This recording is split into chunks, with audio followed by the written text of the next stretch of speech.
బాబా లౌకికం example ఇస్తారు కదా, ప్రేమించిన వాళ్ళు ఏం చేస్తారు, ఇంకా పొద్దంతా వాళ్ళ ధ్యాసే, వాళ్ళకే మెసేజ్లు కొట్టుకుంటుంటారు, వాళ్ళతో మాట్లాడుకుంటుంటారు, వాళ్ళ ఫోటోలు, వాళ్ళ ధ్యాస.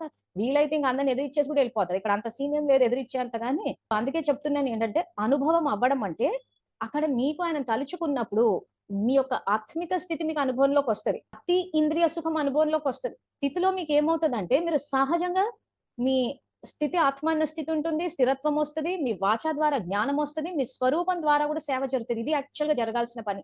అనుభవం బాబా తోటి అనుభవం జరగడము అంటే. సో దానికంటూ అందుకే భక్తుల్ని చూస్తే వాళ్ళు ఏమి వ్యాకరణం తెలుసుకుంది లేదు, సంగీతం నేర్చుకుంది లేదు, ఏమీ నేర్చుకోలేదు, వాళ్ళు వచ్చేసింది అంతే అది. ఎందుకని? ఆత్మిక స్థితిలో ఉన్నారు కాబట్టి. ఆత్మిక స్థితిలోకి ఎలా వచ్చారు? తండ్రి నుంచి శక్తిని తీసుకున్నారు కాబట్టి. సో అప్పుడు ఏమవుతుంది? ఆత్మ సహజంగా చెప్పడం మొదలు పెట్టేస్తుంది. మేము ఇంత పెద్ద పెద్ద లావు శాస్త్రాలు, పురాణాలు, వేదాలు ఇవన్నీ పుస్తకాలు వేసుకుని చదివి పుస్తకాల ద్వారా తెలుసుకునేది కాదేనని.